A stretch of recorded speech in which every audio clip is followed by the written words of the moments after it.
say for the record, I lost a Nintendo game in there and I'm still upset about it. My name is Ollie. It's spelled like Ali, A-L-Y, pronounced like Ollie, O-L-L-I-E, but when you look at me, you think A-L-I. And it's always been a big point of contention for, all my friends and my teachers, everyone I basically met, because they can't really get over the fact that it doesn't really sound like it should or isn't spelled like it should. When I was younger, all throughout middle school and high school, I had a bet with my friends. That was, if a teacher ever got my name right, first try, I'd owe them $5. And if not, well, I was very wealthy in middle school and high school. I never ran out of pocket money. My parents never asked any questions. And, what I've learned throughout the years, it's a very good conversational starter. It's very, fun to talk about. It's very interesting. But I never really knew why my name was like that. I never really knew why my parents named me Ollie in the first place. And number two, why is it spelled that way? And so Narky invited me. He said, hey, come out, talk about your name. And I thought, well, this is good for two things. One, I can finally clean my shoes. Don't look too hard because they aren't great. But number two, I can learn why is my name the way it is. And so for starters, we have to talk about names for just in general, right? In the Middle East, especially in Pakistan, Saudi Arabia and stuff, names have power and they have meaning. Our last names typically don't really mean much of anything, but the first name is really important because a lot of times, especially in the old days, your first name was your actual name, and then you were given epithets, like titles of like what kind of person you are. So, and even going back to ancient Egypt, names genuinely had power. In ancient Egypt, your name was your destiny. Some people were named like loved by Osiris, or in some cases, if you were a criminal, you were named hated by Osiris. You were renamed into whatever crime you committed. I found a record of a guy whose name was Serpent Eater, and I don't really want to know why, but let's just say he wasn't really favored by anybody, I guess. But in the Middle East, your name really meant something. And an example would be my father. His name is Amin. Al-Amin in Arabic means the trustworthy. And most people's names were either names of somebody they admired or revered, or a name of an attribute of the 99 names of God that Muslims give Allah. And his name means the trustworthy. And he tells me when he ran for treasurer at our masjid, our mosque, someone said, well, he's Al-Amin. It's got to be him. You can't really be anybody. That's him. And so I asked, why did you name me Ali? Now, my mother wants everyone to know that her choice for my name was Saad, which is prosperity, good fortune, and happiness.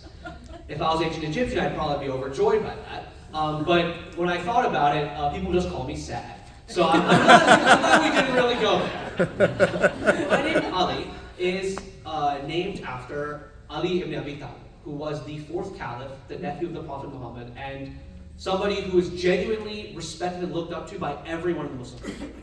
Because he's our hero. Obviously, there's the companions of the Prophet. They were well respected. They were wise. They were strong individuals. But he was the first child to accept Islam. And so all of us kids, he was the guy we looked up to, right? Because he was the first child to accept Islam. He defied his parents. He defied everybody and followed this man into the desert to become part of this new religion that no one really heard of. He was considered the standard bearer of Islam. He would wear, the crest on his armor, and he was one of the strongest men. He was the reason why a lot of battles were won in Islam. And he's our version of a war hero in that he also had his own unique sword. It's called Zulfiqar, and it's a sword with two prongs, and it's very interesting, but for us kids, it was like, that's the guy we looked up to. He was the war hero, he was the generous, the kind, the person everybody looked up to. And he was magnanimous, And he's the person we consider the last rightly guided caliph. He's the last person who we believe continued and held the torch of Islam the way it was originally taught and the way it originally was held. He's a person who, when he was about to, kill somebody, an enemy, they spat in his face and he stopped. And the enemy asked him, why didn't you kill me? This is like a war, it's what you're supposed to do. And he goes, well, if I killed you now, it's out of anger, not out of, defense of my faith. This would be outside of what I'm allowed to do as a Muslim, and I couldn't do it. And he let him live. And the guy accepted Islam afterwards. He was like, that's crazy. Because, you don't really do that. You don't really go, I'm going to leave this guy alone now, But then I had to ask, why is my name spelled A-L-Y, right? And I thought it could be some crazy reason, it's because it's spelled this way in the ancient Arabic, this and that. And I talked to my dad about it, because I was like, hey, you're the one who named me this way, like, what's going on? He said, I don't know. Truth be told, he had no idea. And I was like, are you serious? And he's like, yeah. I just thought it was, I was like, oh, ALY, that's how it's written, put on the birth certificate, that's how it went. And for somebody like me, who's, I love history, I love exploring these things, I have a lot of value, we place value in so many names.